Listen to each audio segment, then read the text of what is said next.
สวัสดีครับยินดีต้อนรับสู่ช่อง ATS Channel นะครับผมวันนี้อยู่กับพี่แฮมนะครับกับการ recap นะครับผมซีรีส์นะครับผมเรื่องรักไม่รู้ภาษานะครับผม Love in Translation นะครับ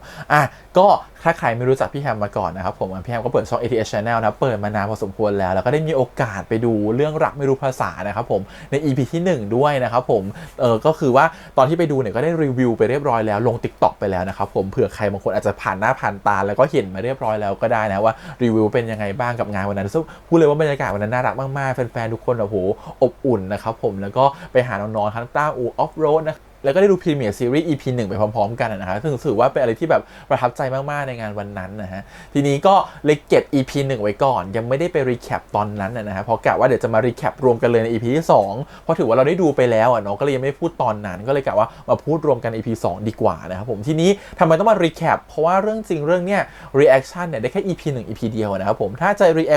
reaction EP อื่นเพิ่มเติมเนี่ยจะสามารถ reaction ได้แค่ตัวไฮไลท์5 นาทีเท่านั้นซึ่งซีรีส์เนี่ย40 กว่านาทีกว่าเนาะเหมือนการ react 5 นาทีเนี่ยไม่แบบมันไม่สนุกเอาเสียเลยนะครับผมฉะนั้นเราคิดว่าเรามา recap กันดีกว่ามาพูดถึงเรื่องราวที่มันเกิดขึ้นในแต่ละ EP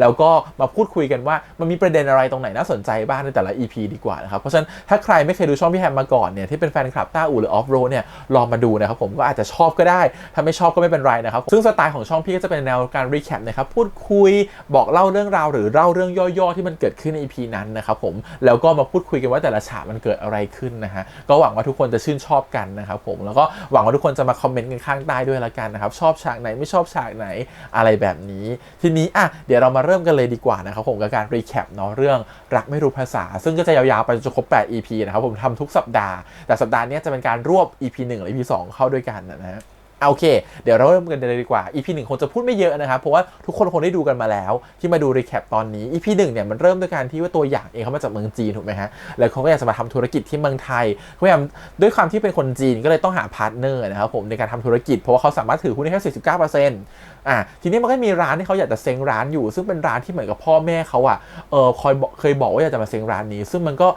เป็นความฝันของเขาตั้งแต่วัยเด็กว่าสักวันหนึ่งเขาจะมาอยู่ที่เมืองไทยแล้วก็เซ้งร้านตรงนี้เพื่อทำธุรกิจนะฮะทีนี้ต้องหาพาร์ทเนอร์หาไปหามาหายังไงก็ไม่เจอนะครับผมแต่ก็โลกก็พาเหวี่ยงให้มาเจอกับน้องภูมิใจนะครับผมซึ่งน้องภูมิใจเนี่ยเขาก็เป็นแฟนคลับตัวยงเลยของพี่แทมมี่เนี่ยเป็นคนจีนที่จะรีวิวอะไรต่างๆที่เกี่ยวกับเมืองไทยนะครับผมแล้วก็พอจะพูดไทยได้นิดๆหน่อยๆทีนี้ตัวของภูมิใจเองเนี่ยเขาก็ชอบพี่แทมมี่มากๆความชอบของเขาเนี่ยก็นำไปสู่การที่อยากจะเจอพี่แทมมี่อยากจะเข้าใกล้พี่แทมมี่อยากจะเรียนรู้อะไรต่างๆซึ่งพี่แทมมี่เขาก็บอกสเปคผู้ชายที่เขาชอบไปก่อนว่าต้องพูดจีนได้ต้องมี1 2 3 4เป็นนักธุรกิจดูแลตัวเองได้ซึ่งทุกอย่างมันก็นำพาให้ภูมิใจเนี่ยอยากจะมีธุรกิจเป็นของตัวเองเหมือนกันอยากจะทำงานพูดจีนได้ซึ่งมันก็เลยมาลงล็อกอะครับผมโดยมีเพื่อนของตัวขอ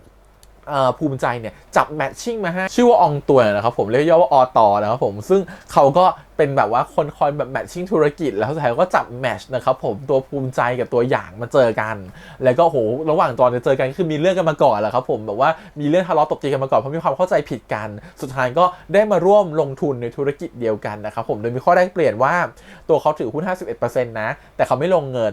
นคนที่ลงเงินทั้งหมดก็คือตัวของหยางเองรวมถึงเขาไม่มีอำนาจในการตัดสินใจเนื่องจากหยางเป็นคนลงเงินทั้งหมดถูกไหมฮะเขาเข้ากับเป็นแค่ผู้ถือหุ้นแต่ในนามแล้วก็ต้องแลกเปลี่ยนโดยการที่หยางต้องสอนภาษาจีนให้กับตัวของภูมิใจด้วยทีตัวละครก็จะเปิดมาใน EP 1นะครับผมก็จะมีฝั่งของตัวภูมิใจเนี่ยคือออฟโรดนะครับผมแล้วก็จะมีเพื่อน2คนมีอองตวนกับแท็กนะครับความพีคคืออะไรไหมครับ EP 1แท็กอันเนี้ยคือน้องโอมเนี่ยเขาเป็นแฟนนะครับผมกับน้องเงินในบทของพอใจนะครับผมเป็นแฟนกันมาแล้วคบกันแล้วเป็นตัวเล็กตัวใหญ่อะไรแบบนี้ซึ่งพอใจเนี่ยเป็นพี่ชายภูมิใจพอใจเนี่ยเขาก็จะคอยกดดันภูมิใจตลอดเวลาว่าให้ไปหาเงินหางานหานู่นหานี่ทำเพราะว่าเขาลึกๆคงอยากจะเปิดเผยความรักที่เขามีต่อตัวเล็กนะครับผมนั่นก็คือตัวเขาต้องการจะเปิดเผยระหว่างความสัมพันธ์ระหว่างตัวเขากับน้องแท็กแต่การจะเปิดเผยเนี่ยมันก็ต้องเหมือนกับว่าเขาอยากจะหาคนมาสืบทอดกิจการแหละหรือว่ารู้สึกว่าให้พ่อแม่หายห่วงในตัวของภูมิใจไปหรือให้ภูมิใจเป็นกำลังหลักของบ้านแทนเขาโดยไม่ต้องให้พ่อแม่มาคาดหวังในตัวเขาคิดว่าแบบนี้นะเขาเลยพยายามจะผลักให้ตัวของภูมิใจเนี่ยมีธุรกิจหรือทำงานของตัวเองให้เป็นแบบเป็นหลักเป็นแหล่งบ้างได้แล้วทำให้เขาคอยจะบอกว่า ให้แท็กเนี่ยซึ่งเป็นเพื่อนของภูมิใจเนี่ยคอยกระตุ้นให้ภูมิใจไปทำงานสิไปหางานทำไปนู่นไปนี่สิอะไรแบบเนี้ยนะฮะซึ่งแท็กก็โอเคยินดีทำให้เพราะเป็นเพื่อนกับภูมิใจอยู่แล้วแลกเปลี่ยนกับการที่ว่าเขาก็ต้องการช่วยเหลือให้พี่พอใจเขามีความสุขหรือว่าแฮปปี้ด้วยแหละก็ต่างคนก็ต่างช่วยเหลือซึ่งกันและกันทีนี้ตัวของพอใจเองเนี่ยลึกๆก็รักน้องเป็นห่วงน้องนะครับผมแต่แสดงออกกับน้องก็จะเหมือนกับว่าไม่ค่อยชอบน้องเท่าไหร่จะบูลลี่นิดๆอะไรอย่างเงี้ยจะเป็นคนกดดันน้องหน่อยๆอะไรอย่างเงี้ยซึ่งสุดท้ายใน EP 1เนี่ยเขาก็ได้มาเปิดธุรกิจจริงๆแล้วก็ได้ร่วมมือกับหยางเปิดธุรกิจนะครับทีนี้ตัวของพี่ชายเขาอย่างตัวของพอใจเนี่ยก็แอบส่งแท็กมาสมัครงานในร้านสะดวกซื้อที่ตัวหยางกับภูมิใจเนี่ยเปิดขึ้นมาเหมือนกันชื่อว่าเสี่ยวท่าหยางนะครับผมหรือว่าชื่อด้านหน้ามันจะเป็น CT Supermarket something นะคะก็เป็นร้านแบบนั้นเปิดขึ้นมาโดยร้านสะดวกซื้อเนี่ยก็จะมีตัวละครเพิ่มขึ้นมานะครับผมก็คืออีก3คนเป็นคนงานของร้านนะครับผมมีเชียร์นะครับผมเจ๊โบกี้แล้วก็แท็กนะครับผม3คนมาทำงานในร้านด้วยซึ่งแท็กนี่ก็คือมาเป็นเพื่อเป็นสายสืบโดยเฉพาะให้กับตัวของพี่ชายพอใจนะครับผมทีนี้เรื่องราวอันนี้คือประมาณ EP 1 จบด้วยเรื่องราวประมาณนี้ทีนี้เรามาขึ้น EP 2 กันดีกว่า EP 2 เราจะเริ่มละเอียดมากขึ้นนะครับผมเพราะว่ามันเป็น EP ปัจจุบันเนาะทีนี้ในที่สุดเนี่ยตัวของร้านเนี่ยก็คือเปิดขึ้นมาได้แต่ก็ไม่มีลูกค้าเลยนะครับพอไม่มีลูกค้าเลยเนี่ยก็จะเหมือนกับมีคนแบบมันจะมีฉากหนึ่งที่มีคนมาถามทางว่าเขามาถามทางแต่ไม่ได้ถามว่าจะซื้อของอะไรนะผมแต่แค่มาถามทางว่าจะไปทางไหนซึ่งทุกคนก็แบบโอ้น้อยมากคือเธอเข้ามาในร้านแต่ไม่ซื้อของอะไรเงี้ยแต่ภูมิใจกับมองว่า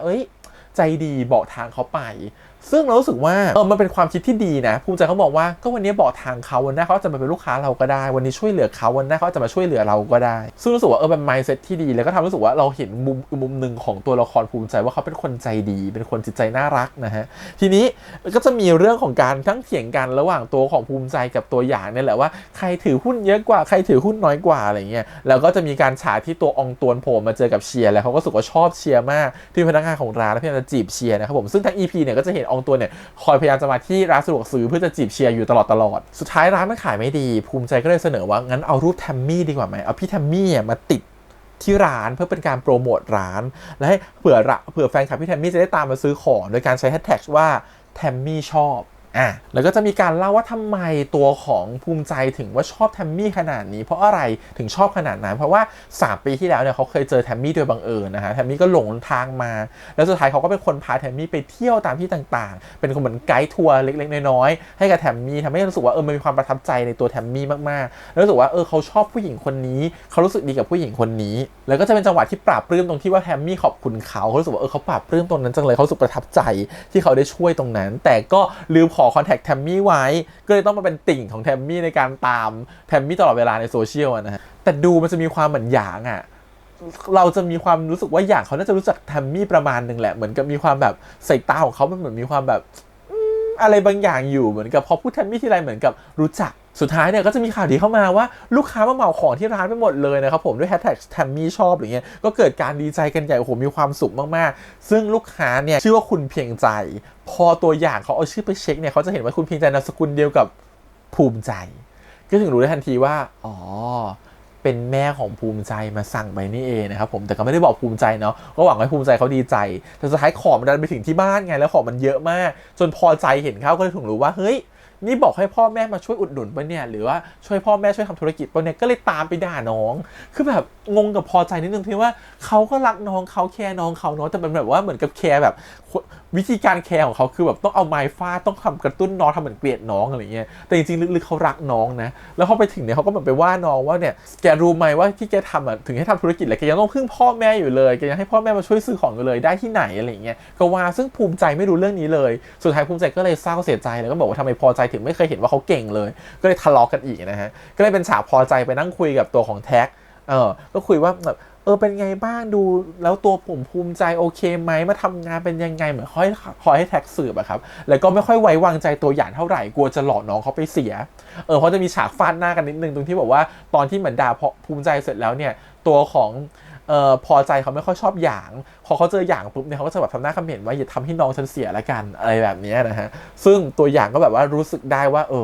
พอใจเขาก็มีความรักน้องของเขาแหละเราสัมผัสได้แต่เขาอาจจะแสดงออกในรูปแบบที่มันแตกต่างออกไปเท่านั้นเองซึ่งพอหยางเห็นแบบนั้นเนี่ยก็สงสารภูมิใจหยางก็เลยหาเวลามาช่วยปลอบใจโดยการว่าเดี๋ยวคืนนี้ไปกินอะไรกันไหมหลังจากปิดร้านเดี๋ยวจะพาไปกินนู่นกินนี่กันอะไรเงี้ยก็คือแบบอยากปลอบเขาแหละแต่ก็ไม่กล้าแล้วก็จะเอามือไปแตะไหล่เขาแตะบ่าเขาก็ไม่กล้าเหมือนมีความเกรงๆสักพักนึงก็แตะเบาๆอะไรอย่างเงี้ยจะมีความแบบกลัวนิดนึงแต่ความน่ารักคือตอนเวลาพี่พอใจไปเคลียร์กับตัวแท็กอะมันจะมีความเหมือนกับพอเคลียร์กันอยู่เคลียร์เรื่องกันอยู่สักพักนึงแท็กก็บอกว่าถามแต่ภูมิใจอะเคยถามบ้างไหมว่าตัวเล็กเป็นไงบ้างอะไรอย่างเงี้ยเคยห่วงผมบ้างหรือเปล่าสุดท้ายแบบว่าพอใจบอกว่าสุดก็เป็นห่วงสิยังไงก็เป็นห่วงอยู่แล้วก็มีการแบบแอบกอดกันแบบอ้อนๆแล้วต้องแอบสะดุ้งเพราะว่ากลัวคนอื่นจะเห็นอะไรอย่างเงี้ยน่ารักดีสุดท้ายอย่างก็เลยพาภูมิใจมาทานจ้ำบะนะครับผมซึ่งแบบนั่นจะเป็นขนมที่ภูมิใจชอบนะแล้วก็จะมีความน่าเอ็นดูคือน้องออฟโรดเล่นได้น่ารักมากเลยแล้วออฟโรดเวลาเขาจะเหมือนกับป้อนนั่นหยิบนี่มาแล้วก็เวลายิ้มมันจะมีความแบบน่ารักอะไรอย่างเงี้ยก็ลอยออกมาตลอดเวลาคือมันเล่นน่ารักมากแล้วก็จะแบบแบบพอป้อนก็จะมีโมเมนต์ป้อนกันนิดๆหน่อยๆนะครับผมระหว่างตัวอย่างกับตัวของใจแล้วก็อย่างก็เลยขอร้องว่ามีการบอกให้เรียกว่าพี่ถ้าเรียกว่าพี่เดี๋ยวสอนภาษาจีนเลยนะครับผมก็เลยตอนแรกเหมือนกับภูมิใจไม่ค่อยกล้าที่จะเรียกพี่เท่าไหร่สุดท้ายก็ต้องยอมก็เลยเรียกพี่อย่างแล้วคือแบบน้องออฟโรดเขาใช้เสียงเวลาเรียกพี่อย่างว่าแบบมันดูน่ารักมากอ่ะคือแบบมันดูน่าทะนุถนอมมันดูตัวเล็กอะไรอย่างเงี้ยคือแบบพูดไม่ถูกแล้วสุดท้ายในอย่างก็ไม่รู้ว่าภูมิใจเนี่ยขับรถจักรยานไม่เป็นก็เลยอาสาว่าเดี๋ยวจะสอนเพราะว่าด้วยความที่พ่อแม่ภูมิใจน่าจะห่วงลูกนิดนึงก็เลยแบบว่าไม่เคยให้ตัวของภูมิใจเล่นอะไรแบบนี้เลยซึ่งก็ยังยืนยันว่าชอบเสียงของออฟโรดมากๆมันจะมีจังหวะว่าพี่อะไรเงี้ยเวลาเรียกพี่อย่างเงี้ยคือมันระทวยไปหมดมันน่ารักเกินแล้วแบบตอนที่บอกว่าอยากจะสอนจักรยานนะจะมีจังหวะเหมือนกับว่าพี่น่ารักแบบนี้พี่จะสอนผมหรออะไรอย่างเงี้ยคือรู้สึกแบบมันดูร้อฉอร้อแต่มันก็น่ารักนี่นั่งดูกับคุณแม่อยู่ครับแม่ถึงขั้นบอกว่าเฮ้ยเด็กคนเนี้ยน่ารักจังเลยมันดูน่าเอ็นดูน่ารักจังเลยดูเป็นคนใจดีดูเป็นคนสดใส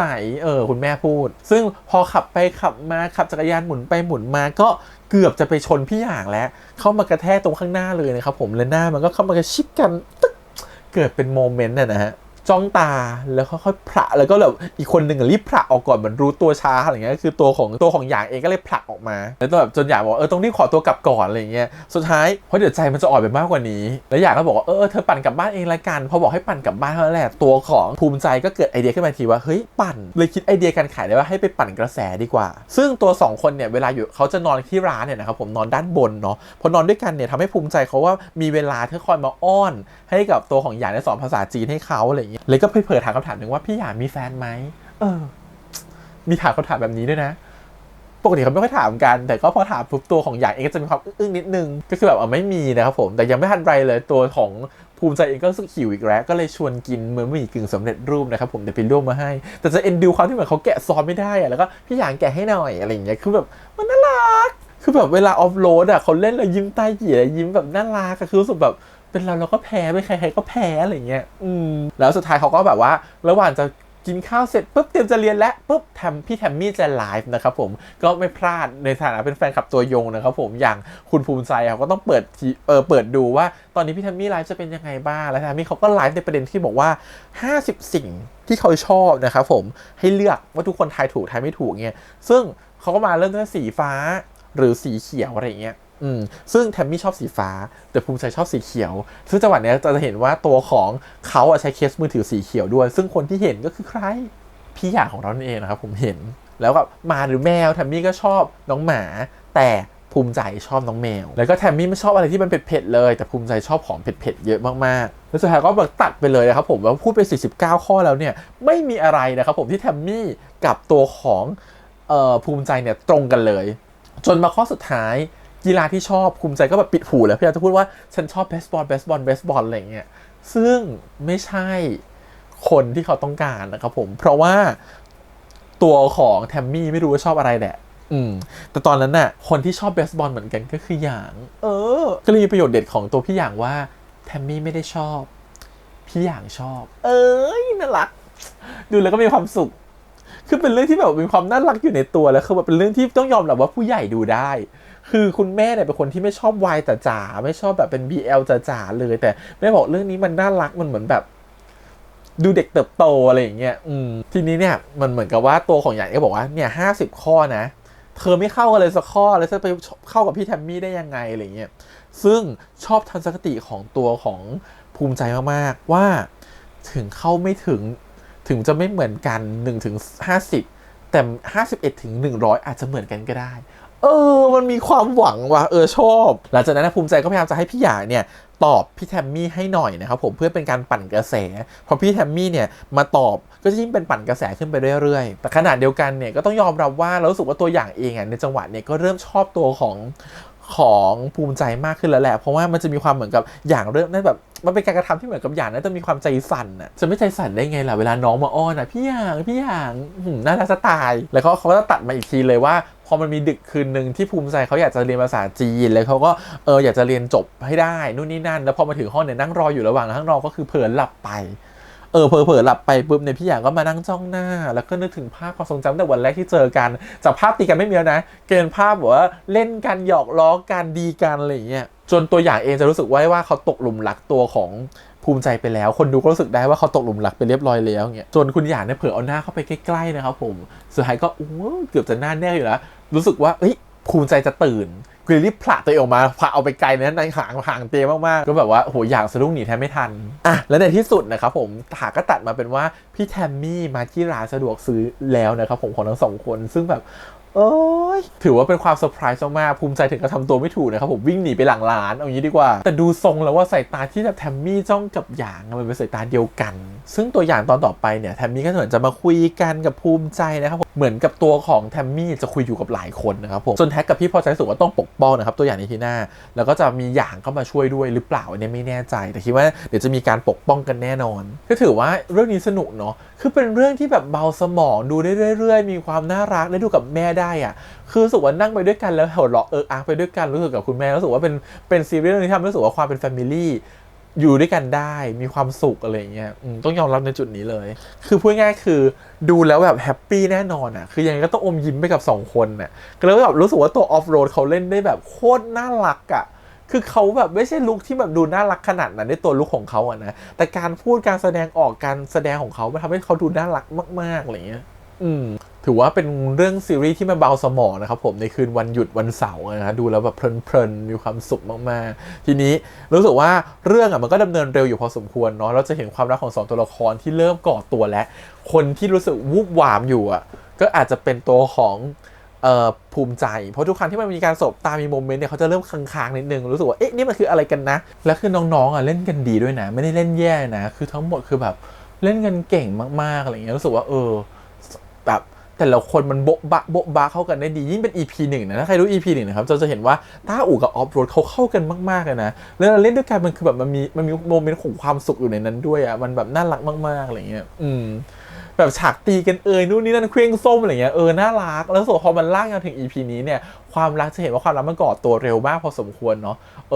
ซึ่งเราว่าโอเคนะพอมาถึง EP นี้เนี่ยจากคนที่กัดกันก็ต้องมาทำงานด้วยกันเนาะมันก็จะได้เห็นมุมที่น่ารักของอีกฝ่ายอย่างเงี้ยซึ่ง EP เนี้ยทำหน้าที่ในตรงนั้นว่าแบบมันได้เห็นมุมน่ารักของอีกฝ่ายเวลาอยู่ด้วยกันนะนู่นนี่นั่นอะไรเงี้ยต้องยอมรับว่า2 คนทั้งต้าอู่และออฟโรดมันมีเสน่ห์มากๆแล้วเวลาเข้าด้วยกันแล้วมันแบบมันดูมีอะไรหลายอย่างที่มันดึงดูดสายตาเราออกไปอะไรเงี้ยน่ารักจริงคู่นี้